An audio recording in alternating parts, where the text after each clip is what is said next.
सिंध जे क़ौम परस्तन हुकूमत जी तजवीज़ कयल नए मकानी निज़ाम खे रद्द करे छॾियो।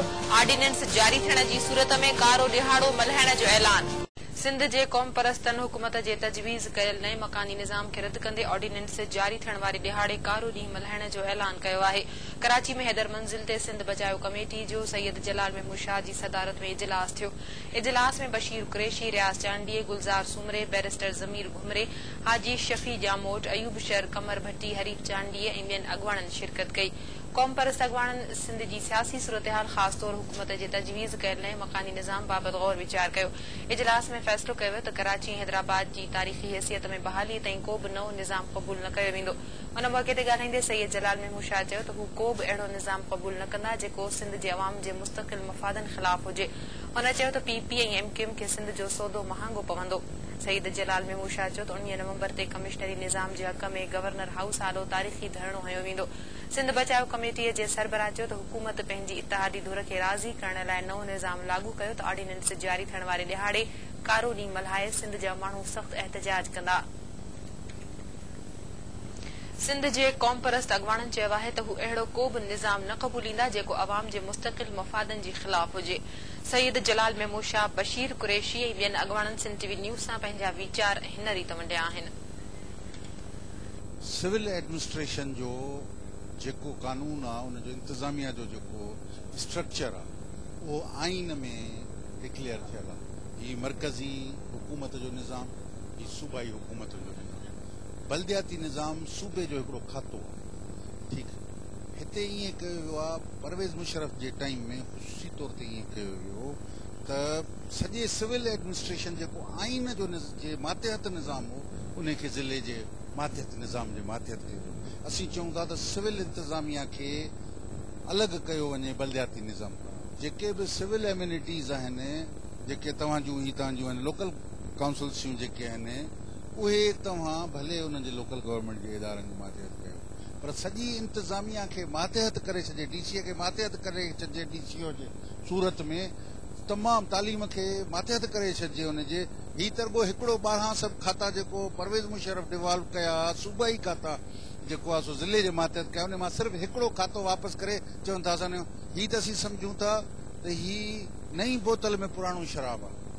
ॻाल्हि साॻी आहे, हीउ निज़ाम सभु साॻियो आहे। हीउ रुॻो हिकिड़ो माण्हुनि खे अखियुनि में धूड़ विझण जे लाइ हीउ निज़ाम जी जेका सगाल कई वई आहे, हीउ बल्दियाती निज़ाम आहे ई कोन।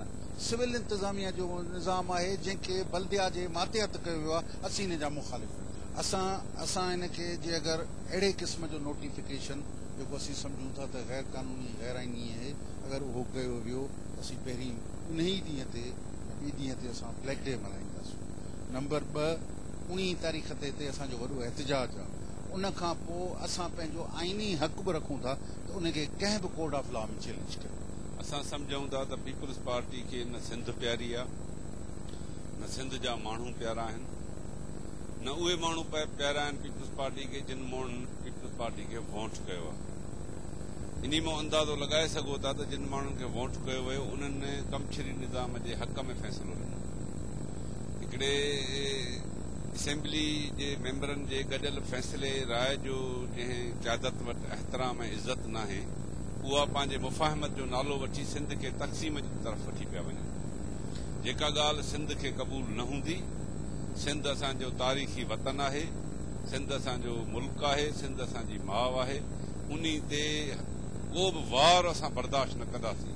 हीउ जेको निज़ाम हिते खणी पिया अचनि इहो सिंध खे तक़सीम जे तरफ़ वठी पियो वञे। जेका ॻाल्हि सिंध खे क़बूल नाहे ऐं उन ते सिंध सरापा एहतजाज थींदी। जेकॾहिं ऑर्डिनेंस जे मुद्दे में वाद कई वई या उन में फेरफार करे ॿियो को ऑर्डिनेंस आंदो वियो त उन ॾींहुं सॼी सिंध एहतजाज में हूंदी। सॼी सिंध कारो ॾींहुं मल्हाईंदी, रोडनि ते ईंदी, रस्तनि ते ईंदी, धरणा हणंदी ऐं सिंध जो हर नंढो वॾो शहर सरापा एहतजाज हूंदो। रस्ता रोक थी त हर रस्ते ते धरणो हूंदो, हर रस्तो बंदि हूंदो, हर रोड बंदि हूंदी, हर सिंध बंदि हूंदी। ऐं सिर्फ़ु इहो न आहे, पोइ हीउ हिकिड़ो एहतजाजनि जो अणखुट सिलसिलो शुरू थी वेंदो। पोइ पीपल्स पार्टी जा जेके चूंडियल नुमाइंदा आहिनि पंहिंजे घरनि में पंहिंजे ॻोठनि ॾे बि न अची सघंदा। हुकुमरान टोलो पंहिंजी साज़िशुनि खां बाज़ अचण लाइ तयारु न आहे। इन करे त हुकुमरान टोलो जीअं ईद वेझो थी अचे ऐं हुन ऑर्डिनेंस जा ॾींहं जेको आहिनि सो पूरा अचे थिया आहिनि, तीअं राति जी तारीख़ुनि में जीअं अॻे दफ़े हिननि सिंध जे मथां हिकिड़ो ऑर्डिनेंस मड़े सिंध जी वहदत खे टोड़ण जी कोशिश कई हुई, तॾहिं बि सॼी सिंधी क़ौम सरापा एहतजाज थी ऐं सिंधी माण्हुनि जे शदीद रद्द अमल खां पोइ पीपल्स पार्टी पोइते हटी ऐं वरी उहो ॿीहर मुशर्रफ जो निज़ाम सॼी सिंध ते मढ़ियूं ऐं हींअर बि कॉस्मेटिक चाहे कुझु हल्की फुल्की तब्दीली करे वरी बि उहो मुशर्रफ जो सिंध दुश्मन वञुनड़ जहिड़ो भयानक निज़ाम लागू करण था घुरनि। असां हिन सिलसिले में कलाकु हुकमरान टोले जंहिं नमूने सां इहा साज़िश कई आहे, असां सिंध जा कॉम्परस धुरियूं उहे गॾिजी ऐं इहा सलाह मशवरो कयोसीं त सिंध उन ॾींहं ते सॼी सिंध में ब्लैक डे मल्हाईंदी। इहो जेको ऑर्डिनेंस आहे उहो 2002 खां रद्द थियल आहे। 2002 में सिंध असेंबली हिनखे पास कोन कयो, वरी 2011 में सिंध असेंबली हिनखे रद्द करे छॾियो। इहो कानूनी आइन सां टकराव में हुयो ऐं इहो 2002 खां जेको अमल में कोन्हे। जेके समूरा DCOs आहिनि, समूरा एडमिनिस्ट्रेटर आहिनि, उहे गैर कानूनी आहिनि, गैर आइनी आहिनि।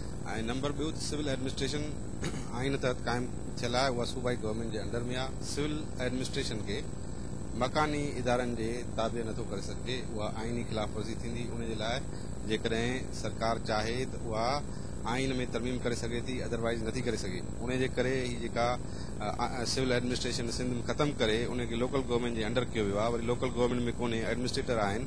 इहा सिंध में इमरजेंसी सूरत हाल पैदा थी आहे। सिंधी माण्हुनि जा फंडामेंटल राइट्स जेके आइन में ॾिनल आहिनि, जेको हुकमराननि जो पंहिंजो आइन आहे, उहे गज़ब कया विया आहिनि ऐं फेडरल गवर्नमेंट खे इन जो नोटिस वठणु घुरिजे त सिंध में जेका आइनी लाक़ानूनियत आहे, त हिकिड़ी लोकल गवर्नमेंट जंहिंजो कमु आहे म्यूनिसिपल सर्विसिस ॾियणु, उन जे तहत समूरी सिविल एडमिनिस्ट्रेशन खे ताबे कयो पियो वञे। इहो कंहिं बि सूबे में कोन्हे। टिनी सूबनि में सिविल एडमिनिस्ट्रेशन बहाल थी चुकी आहे ऐं सिंध सां इहो जेको ज़ुल्म आहे, उन ते न फेडरल गवर्नमेंट जी जूअं थी चुरे कन ते, न कंहिं ॿी अथॉरिटी जी थी चुरे। फेडरल गवर्नमेंट पाकिस्तान पीपल्स पार्टी जी आहे, सिंध गवर्नमेंट पाकिस्तान पीपल्स पार्टी जी आहे। इवन सिंध असेंबली खे इहो अख़्तियार कोन्हे त उहा कानून साज़ी करे प्रोविंशियल गवर्नमेंट जा पावर लोकल गवर्नमेंट खे ॾे।